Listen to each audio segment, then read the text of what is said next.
Afternoon, by which I mean morning. Hello, Welcome, good night, and thanks, folks. Elvis has left the building. How's everybody doing? Fancy meat computers?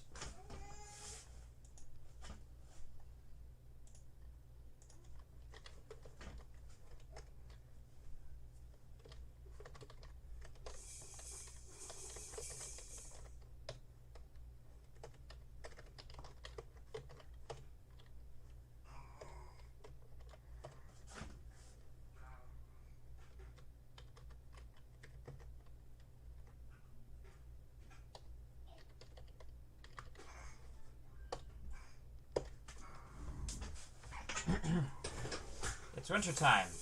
Could you poorly Photoshop a Christmas hat onto my avatar? Oh. You mean like you did? Oh no, that's a decent Photoshop. I mean I could let me see here. I might be able to do something better than that still.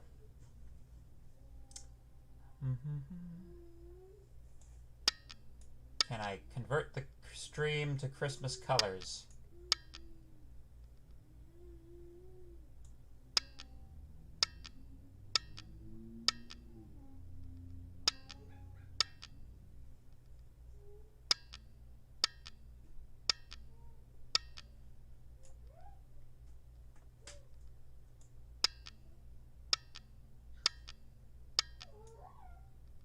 Not really, unfortunately.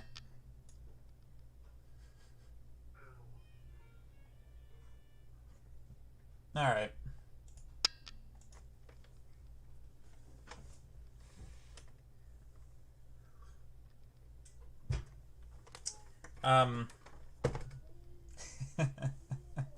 Yes, spicy letters today. That's, in Russian, that's, Visyo Хорошо, which is, everything is okay.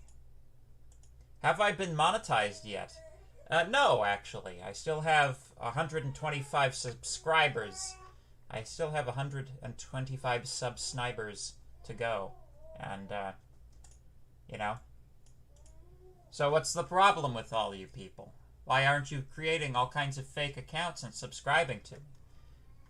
Honestly. Don't you know that's the only way to get a good mark in this course? I'm kidding. I'm kidding!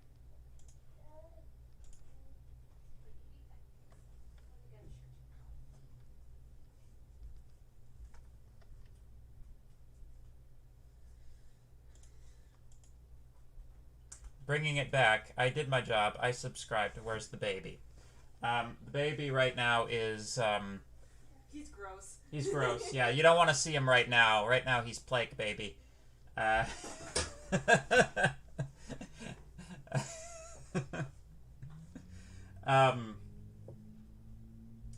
he's got a cold. And, like, he's just sneezing, like, and, like, boy, if you want a meme stream, my god, him just sneezing his boogers all over the camera would be, that would be terrible. Yeah, but, nah, I think maybe, I think Mr. Felix might be able to make an appearance at some point next week. Possibly, if his mother approves. His mother is nodding her head, so, she approves. Yeah. Yeah, babies are germ factories. Like, now we have the cold, too. It's like, gosh. Yeah. But anyway, actually, that's a not completely unrelated side note. I'm going to be conducting my office hours virtually today, on the strength of the idea that I'm actually not allowed to come to the university if I have a cold, even if it's not the virus. If it's a virus, it might be the virus, so I can't come to the university. So, office hours will be virtual today. Yeah. We only have 2 more lectures. After this, we must see the baby. Yes. It seems like every time someone asks for the baby, there's always some sort of...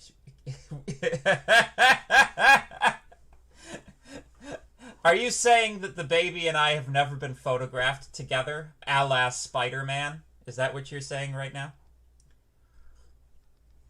Yeah, he totally exists. Holy smoke, does he exist? Yes. But yeah. Office hours on YouTube or Teams? Teams. So.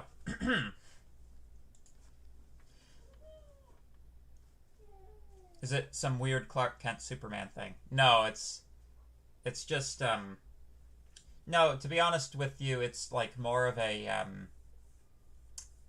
this is gonna sound terrible, but, it's kind of more like a Michael Jackson thing and the attitude he had towards his children. It's like, you know, he's not yet, like, capable of being, like, neither I nor he understand the ramifications of his image being on the internet as a baby, so, you know, I like to keep him off the stream, because, you know, it's a lot to put on a kid, you know. But anyway. Yeah. Anyway, so we should actually do some learning today. So that's some good water. So last time we talked about makefiles. We brought that discussion to something approximating a conclusion. Well, that is, sorry, I just flashed some pretty advanced math on the screen. I apologize if anybody was disconcerted by it. But yeah, we had finished talking about CPP check, static analysis, and so now we're going to talk about some dynamic analysis. We're going to talk about benchmarking, profiling, and advanced bash commands. Or it's advanced bash commands, but it's what we're actually going to talk about is the Unix file system's permission system, which is, you know, fine. But anyway, so I actually kind of want to see if I can zoom through this material, because I want to see if I can give you guys, like, a proper lecture on bash commands, or part of one anyway. But anyway, so we're going to talk about how to measure your code. That's the, this is the theme of our lecture today, is like, okay, so we have spent the entire semester learning how to write this code, and yet we have no objective means of qualifying whether or not the code works well. We only know whether or not it works, right? We've talked about testing. We've talked about how to verify that the program does what it is supposed to do, right? Now we have to see, does it do what it's supposed to do?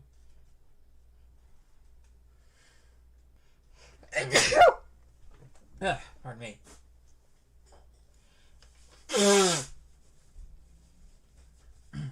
Pardon me. Cold and flu season is upon us.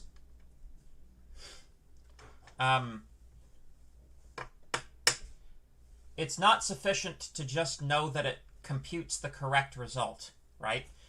Computing the correct result is only half the battle. You also your algorithm must not only be correct, it must be effective, which means that it must also execute in a sufficiently short amount of time for you to not, you know, have grown a great big Rip Van Winkle beard in the process. So we're going to talk about various ways of measuring your software. We're going to talk first about how to time your software, because timing it is actually like a very it's an effective way to, you know, determine the overall usefulness of the code, is to just time it. It's like it's your poor man's profiling. But anyway, so we're first going to talk about HTOP. Modern operating systems manage hundreds, even thousands of concurrently executing programs. These are known as processes. Each has a unique process identification number, or PID. One program may spawn many separate processes, which are known as threads. So some of you who are more advanced programmers may know what a thread is, but essentially, if you have a program that's going along and executing, if it's like, you know what, this result, I don't have to do this in the main program, I can spawn a sub-process to calculate that while I'm working on something else, that's called a thread, right? Each thread is its own process. Yes. Process management and scheduling is the subject of such courses as CompSci 3 SD3 Concurrent Systems and CompSci 4 DC3 Distributed Computing. I believe you guys will see it in 3AO4. You'll not touch this type of stuff again until like 3rd or 4th year for sure. 3rd year maybe, 4th year for sure. We can view information about our computer's currently open processes by invoking htop. So let's take a look. htop. So this is htop. This is a list of all of the processes I currently have open on my computer, and they are being ranked currently according to their memory usage, but I can sort them according to CPU usage. I can also sort them according to memory usage, the amount of time they're taking, etc., etc. So you can see that OBS is, of course, my streaming software that I'm using. OBS is right now the most power-hungry thing that's running on my computer. You can see it's actually spawned quite a few processes. The next thing is Brave, which is the browser that I'm currently streaming from. It's got quite a few processes itself as well. But these would be separate threads, right? So we can also take a look at the CPU usage. So you can see right now OBS is kind of using, about, 61-62% of a CPU. But you can also see the CPU's usage, which is distributed over all of the multiple cores that I have in my computer. This processor is an AMD Ryzen 7 5000 series, which means that it is a collection of 8 dual-core chips, right? Or 8 dual-core CPUs inside of my CPU. Anyway. It's on the motherboard. But anyway, so you can see that because OBS is distributing itself into all of these sub-processes, each of those threads can be distributed to each one of these CPUs, which means that the whole thing runs much, much more smoothly. If you've only got 4 CPUs running, then, you would have to pile all of those processes onto those 4 CPUs, so it's really nice that it distributes itself this way.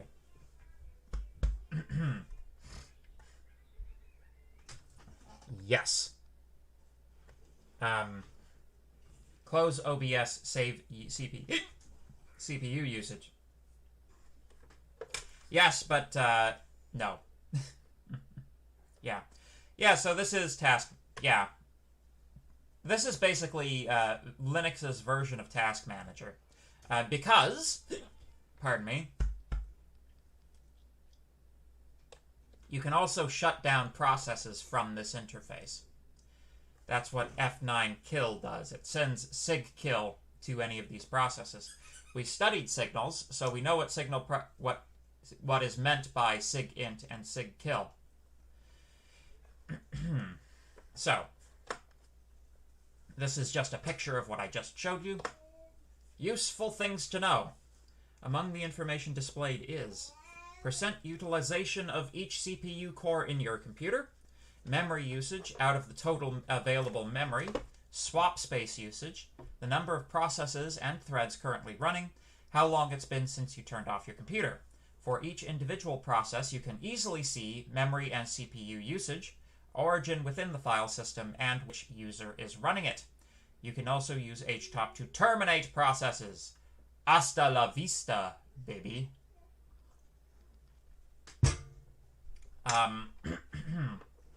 Hasta luego, am I right? So yeah, so this is like your very, very rough intro to how you can begin to think about measuring your programs. However, the problem with this is A, it's not recording any of this, right? It's just displaying it. So because it's just displaying it and it's not recording it, it's impossible to see something like a graph. Although I'm sure you could find a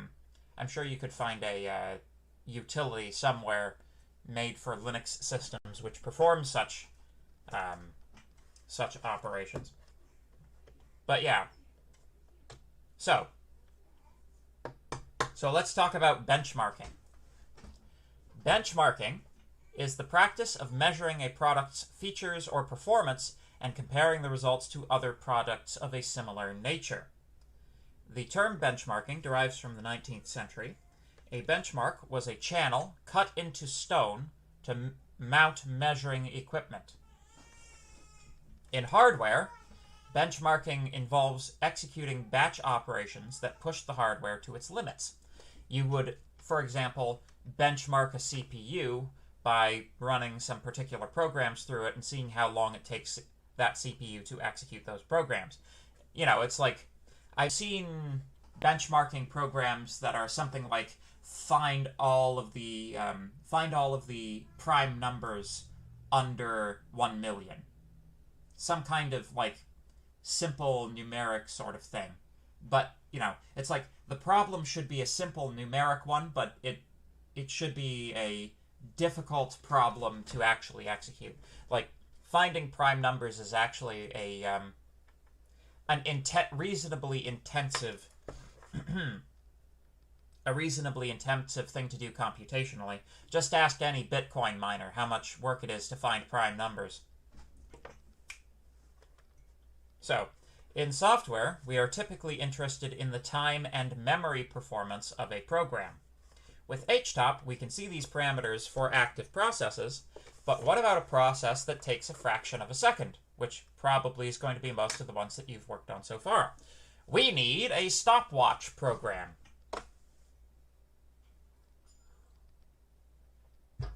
So, the stopwatch program is time.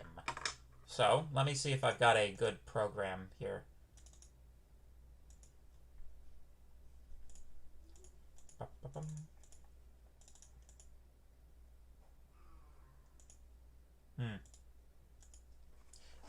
So, would comparing FPS for a video game using different GPUs be benchmarking then? Yes, if you kept the video game the same, right? So if you were like, I'm going to play through Mission 4 on Crysis and keep track of the FPS, as long as you like played Mission 4 twice on the two different GPUs, that the FPS output would be a pretty decent measure of the performance of the CPU, which is you know, that's benchmarking.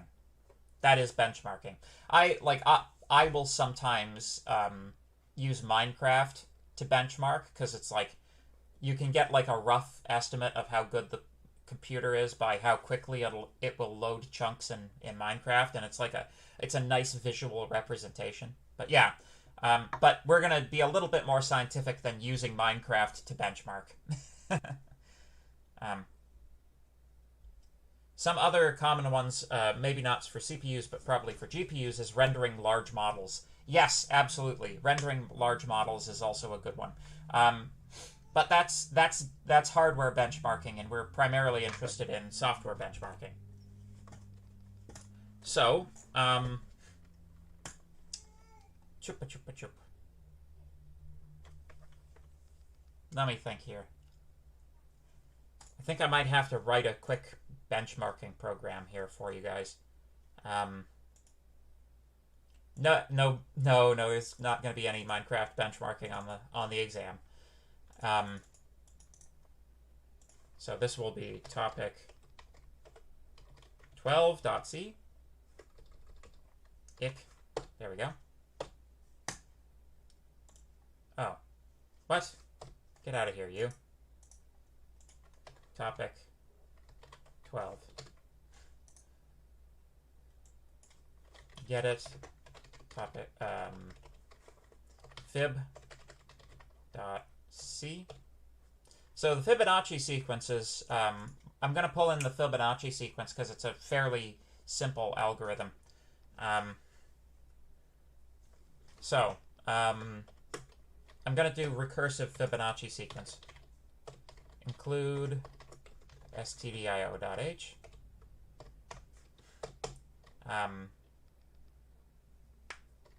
Int fib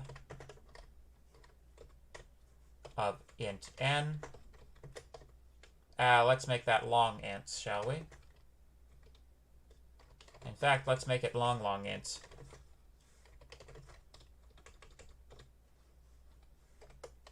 God, I'm mixing my Python syntax up here.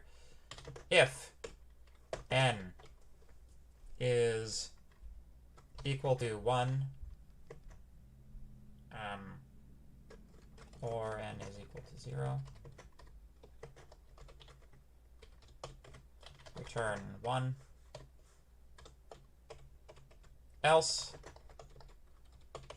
return fib. I probably don't need long int, but whatever. Fib n minus 1 plus fib n minus 2. So this is going to explode, right? For every invocation of the Fibonacci, like for every Fibonacci number that you try to calculate, you generate 2 recursive calls. So this explodes. I've forgotten what get-it does. Is it a text editor? Yeah, get-it stands for GNU edit. It's like the notepad for Linux. It's not fancy like Emacs, and it doesn't think it's an operating system, but it still does syntax highlighting for a pretty wide variety of languages, actually. It's just a solid text editor. Also, it's easy to blow up the font so that you guys can see it more easily. So, there we go. Int main.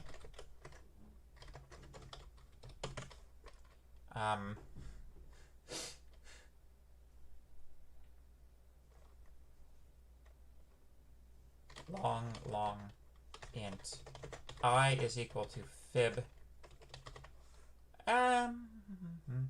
Yep. Okay. We'll just hard code it. Let's say 40.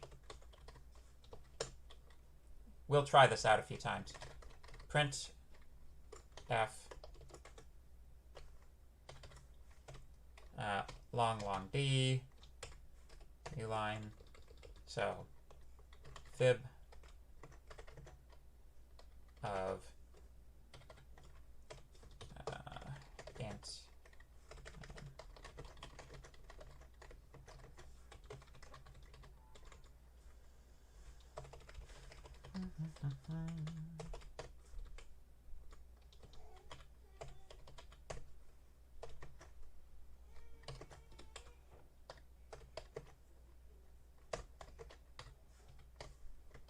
There we go. Quick little program. Let's see if it compiles.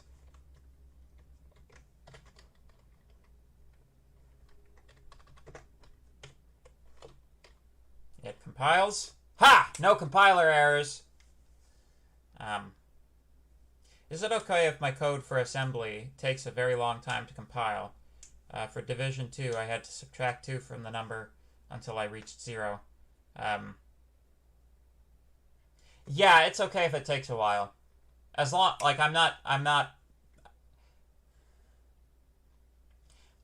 in the process of showing you how to benchmark things, but I will not expect any of your programs to at any point reach any particular benchmarking point, if that makes sense. So a.out, let's see. There we go. So you see how that took a little bit of time? Let's increase this to, say, 42.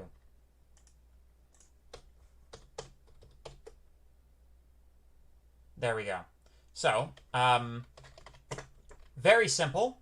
All you have to do is put the time command before any other command that you run, and it'll tell you how long it takes. So, if I were to, you know, save that, compile, execute with timing. There we go. There you go.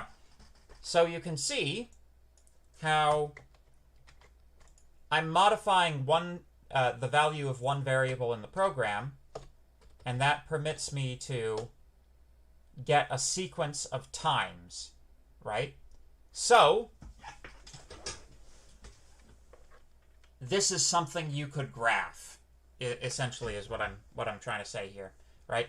Like you could create a graph for you know, the amount of time it takes to calculate these numbers versus time, or the number versus the time it takes. You could do a graph. That's what I'm trying to say. But yeah. So, after executing this command, and once your program terminates, you will get a report such as the following. So, the real value here is the difference between the time the process started and the time it stopped. This includes the time the process was waiting for inputs or other processes. So, real time is just the timestamp of the time it ended minus the timestamp of the time it started. User is the time spent in, quote, user mode code, which is your code plus libraries. This is the amount of time that the CPU actually used executing the process. And then system, sys, is the time spent in system mode code. This is system calls and other kernel stuff. So if we take a look here, you'll notice that this particular code, while its real time was 2.252 seconds, the amount of time that it spent actually executing code was 2.249 seconds. Now, this difference is going to be trivial most of the time, but it's interesting to know that it exists. And you can sort of see how hungry it is for operating system processes by how much of a proportion of the time is being spent on system tasks. Yeah. So, you can also use the GNU version of time to track memory usage.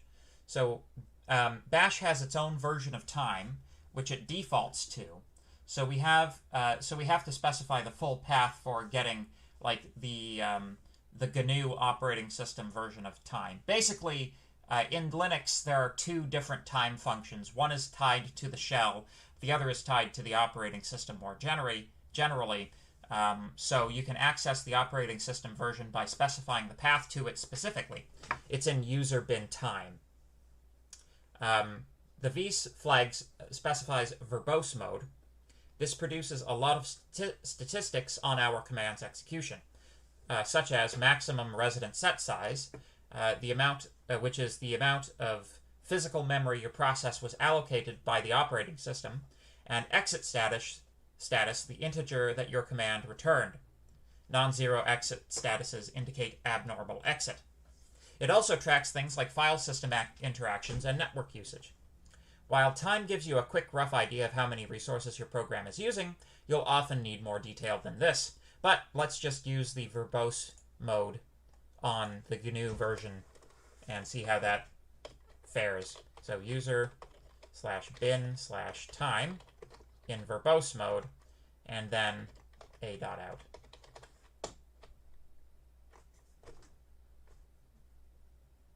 So there you go. More detailed statistics. Percent of the CPU this job got. Minor reclaiming a frame, page faults. Maximum resident set size. So the amount of memory that this process was allocated is 1,408 kilobytes. So this process took, at maximum, during its execution, 1.4 megabytes, which is fine. It's not too bad, actually. that's a really CPU intensive process, not a memory intensive process necessarily. So, is there a way to limit the CPU power using code so that it doesn't overheat while going through very repetitive loops? You could underclock it.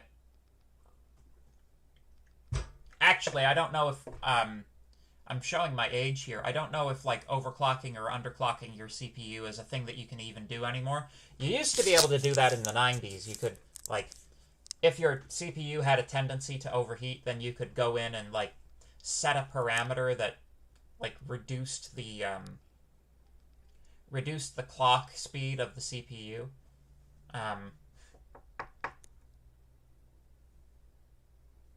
Yeah, I don't know. Possibly. I know it's easy to go in the other direction, but it's not so easy to save power. Much easier to use power than save it. But anyway. Yeah, sorry, I don't have a good answer for you there. So, let's talk optimization. Introducing gprof, the GNU profiling utility. So, htop gives us a good idea of our system load, and time is good for fast estimations of runtime and memory usage. Like, can I use time.sleep type thing in assembly? In assembly, probably not. Just gonna go out on a limb, probably not. Time is a system. Well, I mean, if you can invoke operating system commands, then you should be able to do it, but So,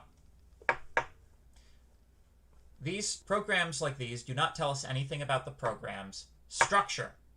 Profiling lets us break down our program structure and view statistics about the use of individual functions. This information can be used to help us optimize our programs. Profiling doesn't tell you how to optimize. It tells you where to optimize. Remember, any optimization you perform is multiplied by the number of times that piece of code is executed, right? So, if you're choosing areas of your code to focus on for the purposes of optimization, knowing which parts of your code are used most frequently will tell you where you'll get the most bang for your buck out of optimization. So, before we talk about profiling our code, however, let's learn how to use GCC's automatic optimization flags. So, you have 6 standard optimization flags. O, O2, O3, OS, OFAST, and OG. So, these optimizations actually perform mutations on your source code. They won't actually mutate the file. Like the file that's on your hard disk, that won't change, right? What will change is the abstract syntax tree of that program when it's been fed into the compiler. So you read the program into the compiler does stuff with it, and then it produces an executable. Introducing optimization introduces another layer into the compiler that takes common code constructs and puts them in a better form, sometimes using things like optimization in assembly languages, or like putting different things into registers rather than CPU memory. So, this should be done before, so optimization should be done after debugging. So your code should not contain any bugs before you optimize, because it's hella difficult to find bugs after the code has been optimized, and optimization takes time, especially for larger programs. So if I were to perform a special compilation process here, let's say GCC out level 3 dot, level 3. We will set that at level 3 optimizations, and we will hit the fib once again. Oh, unrecognized.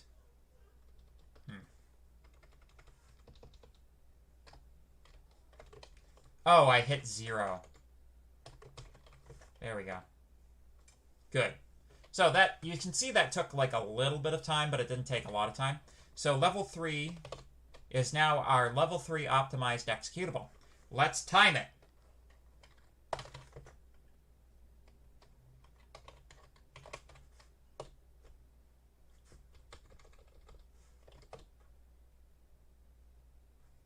Cool. So, if we look back here, our unoptimized code had a real-time runtime, a real runtime of 3.67 seconds. The optimized code can do it in 1.65 seconds. Right? So, generally speaking, optimization is only used on the release versions of software, because if something goes wrong, it can be difficult to see the effect of it.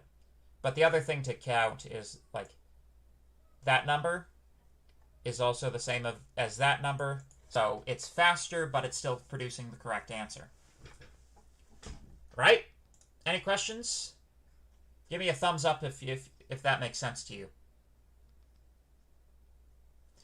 So, you can get a list of the different optimizations that it's performing here, but I'm not going to go into it too much.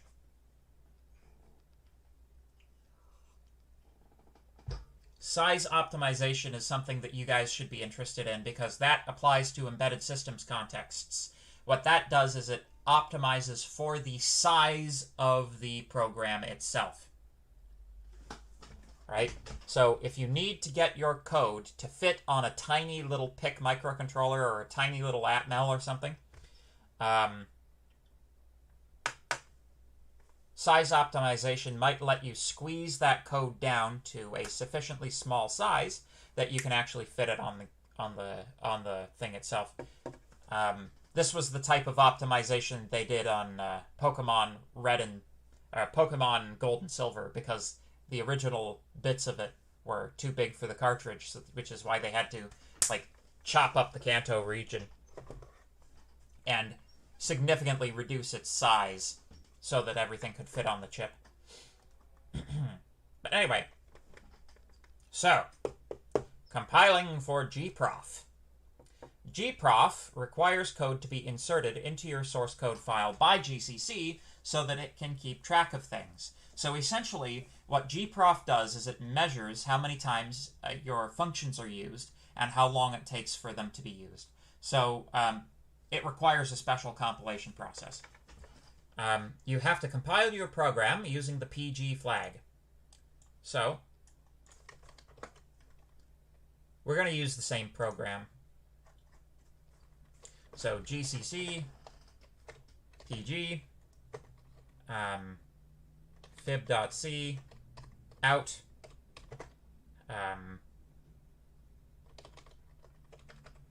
fib prof. So now I have a special executable in which the profiling options have been enabled. We then execute it. Fib prof. Execute the file.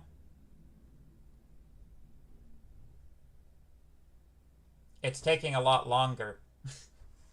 Maybe I should have reduced the There we go.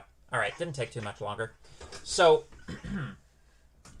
because of the extra bookkeeping that this thing is doing between function calls, it takes longer to run something if you're profiling it, right? So that's why you don't put the profiled version as the release version. So that creates a file gmon.out. If we take a look at gmon.out, you can see it's binary data, which is not readable to humans, which is why we need gprof. So if we call gprof on the executable name, not on the gmon.out file, it'll look for gmon.out, but you have to, like, You have to use the executable's name for whatever reason. There you go. It'll print out it'll display the information that was collected by gprof. The most interesting part of this is going to be the call graph, but you can see the reason that this program takes so long is the number of recursive calls that we are making to the Fibonacci number is this. This is the number of times fib is called in that program. It's 2,269,806,338 times that thing is being called. That's why it's taking so long. So yeah.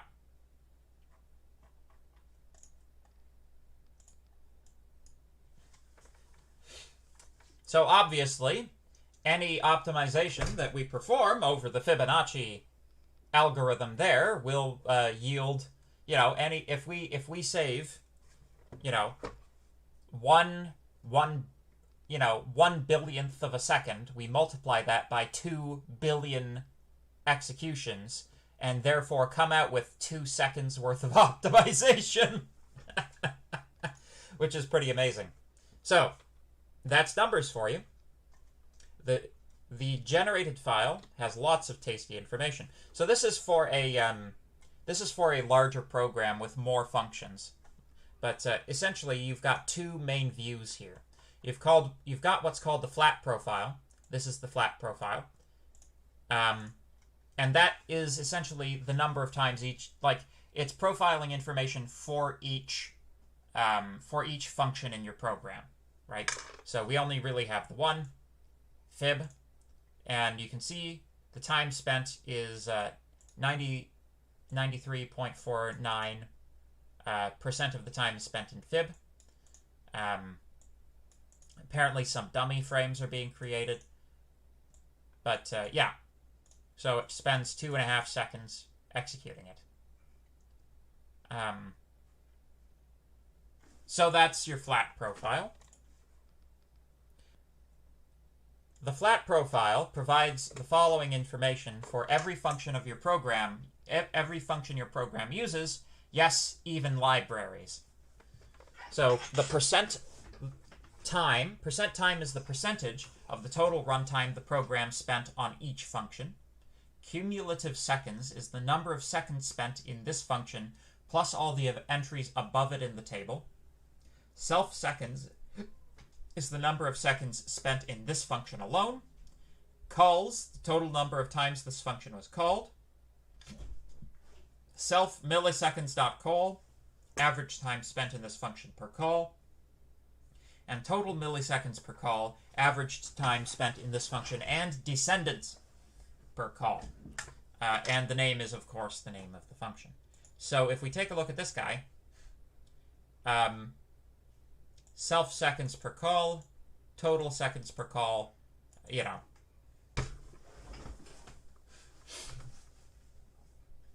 Both equaling our self dot seconds in this case, which is fine. So, now let's talk about the call graph. The call graph might give you even more useful information. The call graph gives you an idea of how many times each function is called by every other function in the program. So, in our case, we have main, right? Main is, so it'll give you the number of which function it's talking about at any particular point. So fib is entry number 1, main is entry number 2, and this frame dummy is entry number 3. So you can see main calls fib, right, once, then fib calls itself 2 billion times, right? So it's a little bit weird because the entry point to the program isn't the top one. It's probably sorting it by the amount of time spent or something like that. But yeah, at any rate. So just to like diagnose the structure of this, or to explicate the structure of this, the one that's at the top is the calling function. The one here, that's the function this entry pertains to, the one that's indented. And then the functions called by this function are below it, indented over. So, you read this. This is like the number of times called out of the total number of times that the function was called. So in this particular case, you can see that the report function is calling skip space half of the amount of times that it's totally in total being called. And any recursive calls are indicated as like, it's like regular calls plus recursive calls. So in our fib function, we've got 1 plus this big number. That's the number of recursive calls. This is the number of regular calls. So there you go.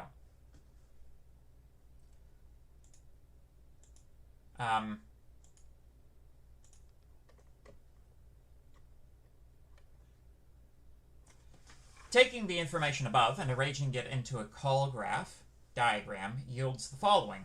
So you can actually use the information here to create what's called a call graph, a call graph diagram at least, which gives you which functions are being called from which other functions. This can be extremely useful for diagnosing structural problems in your program.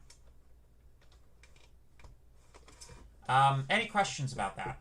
I don't think we're going to be able to get to GCOV today. I think we're going to have to cover that on Monday. But, yeah. Any questions?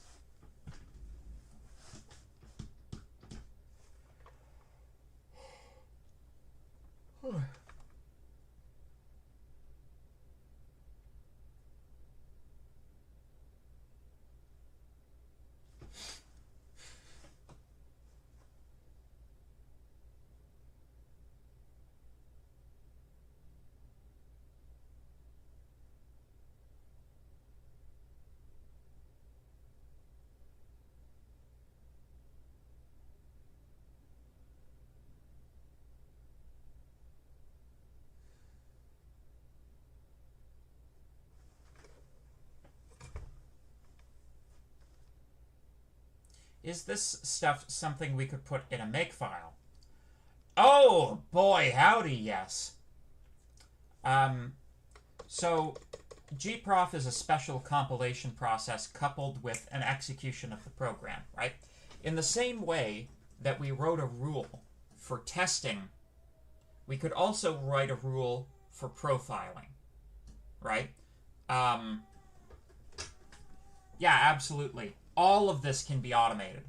All of this can be automated.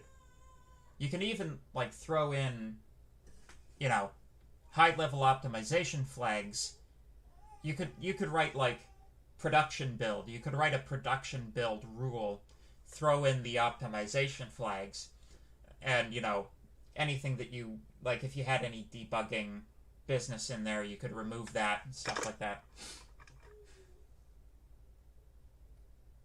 Yeah, absolutely. Absolutely, this is stuff you can put in a makefile. Or a bash script as well.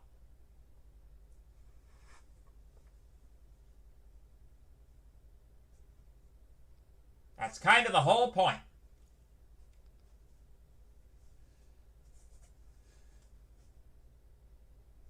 Frankly, I would say it's only like 2 neurons more effort to put this stuff into a makefile than to type it out, right? Like, if you're going to type out these commands anyways, put them in a makefile. That way you can reuse them.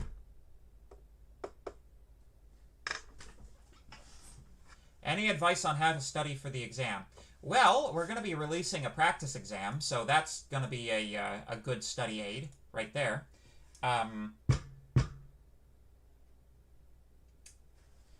If you, yeah, it's like, aside from that, it's like, you know, do some practice problems.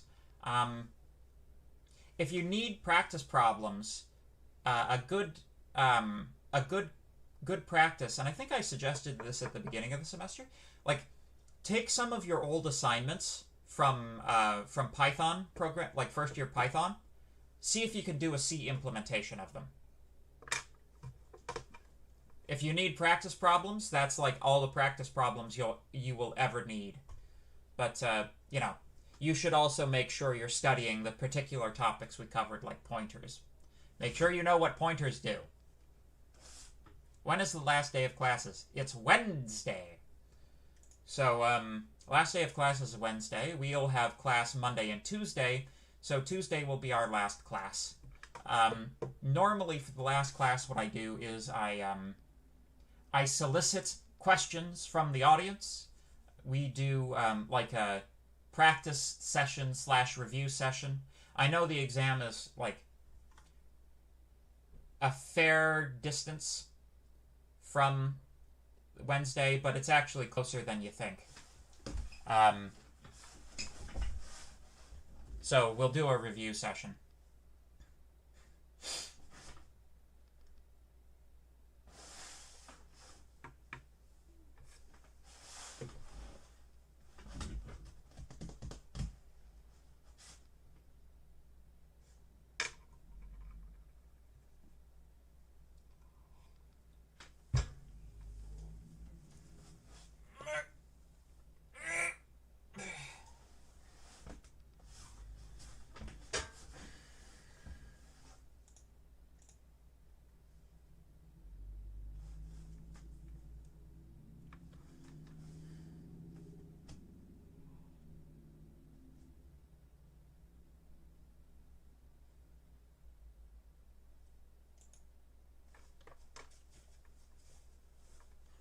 Any other questions?